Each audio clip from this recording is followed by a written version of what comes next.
والصلاة والسلام عليك يا سيدي يا رسول الله وعلى آلك وأصحابك يا سيدي يا خاتم النبيين. تانا قربان یا رسول مدنی. تانا قربان یا رسول مدنی. تما شکای د سبحان یا رسول مدنی. ستا محبت چه پکم زرکی نقش شوی نوی نشت حلی زرکی ایمان یا رسول مدنی. او که ہزار زل ایمان روڑی خوبستال عشقہ چری بنشی مسلمان یا رسول مدنی. میں نے پشتو کے اشعار سے اس وجہ سے اپنا جو مختصر خطاب ہے وہ شروع کیا کہ قبلہ امیر المجاہدین قبلہ بابا جی رحمت اللہ تعالی علیہ ونور اللہ مرتضی الشریف آپ نے ہمیں بتایا اور آج ہم نے اپنے آنکھوں سے دیکھا کہ آپ کی دی ہوئی تعلیمات الحمدللہ قوم اس سے مستفید ہو چکی ہے. وہ چاہے سندھی ہو، بلوچی ہو، پٹھان ہو، پنجابی ہو. آپ نے فرمایا جو بھی حضور کا غلام ہے اسلام ہمیں سکھاتا ہے سلمان بن اسلام بن اسلام بن اسلام.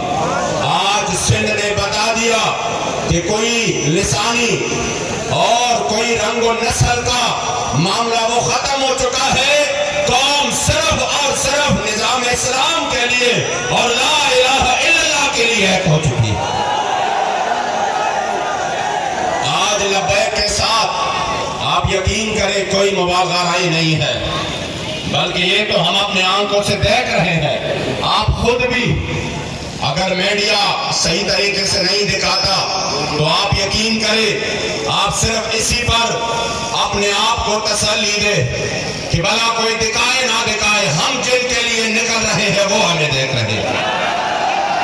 ہمارا عقیدہ ہے اضافہ کبھی نہ موت ہی و حیات ہی، وہ ہمیں دیکھ رہے ہیں. اس وجہ سے الحمدللہ ہم جو وہاں سے چلے اور یہ کراچی سے یہاں تک الحمدللہ جو سندھ نے جو ہمارے سندھی بھائیوں نے ہمیں ویلکم کہا، مرحبا کہا اور جو خوش ہوئے استقبال ہوا جگہ جگہ پر میں نے لوگوں کے چہروں کو دیکھا جہاں سے ہم گزر رہے ہیں گویا کہ اس کے چہروں پر تازگی ہے.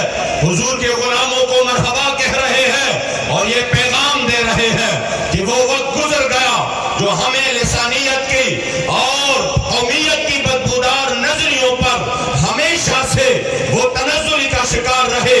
انشاءاللہ اب یہ قوم اس سے نکل کر صرف نظریے کے بنیاد پر نظام اسلام کی بنیاد پر لبیک کا ساتھ دے گا انشاءاللہ تعالی. اور یہ قبلہ امیر المجاہدین کا فیضان ہے، یہ قبلہ بابا جی کا فیضان ہے. واللہ میں ان بچوں کو دیکھ رہا ہوں یہ جس طریقے سے اس گرمی میں اس شدت میں جس طریقے سے ہم ان کو زبردستی گاڑیوں میں بٹھا رہے ہیں وہ پھر بھی دوڑ رہے ہیں، مسلسل دوڑ رہے ہیں. نہ ان کو کانی کی پرواہ، نہ ان کو آرام کی پرواہ، کوئی پرواہ نہیں. یقین کرے بندہ جب دیکھتا ہے تصور کرتا ہے ناممکن نظر آتا ہے، لیکن قلندر لاہور اسے پوچھتے ہیں تو وہ فرماتے ہیں یہ جبر و قہر نہیں یہ عشق و مستی ہے. یہ واقعی جبر و قہر نہیں یہ عشق و مستی ہے.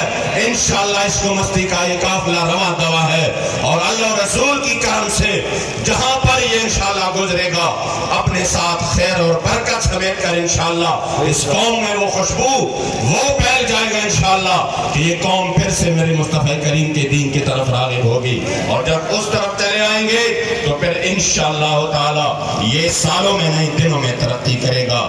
رہے گا یوں ہی ان کا، رہے گا یوں ہی ان کا اور پڑے خاک ہو جائے.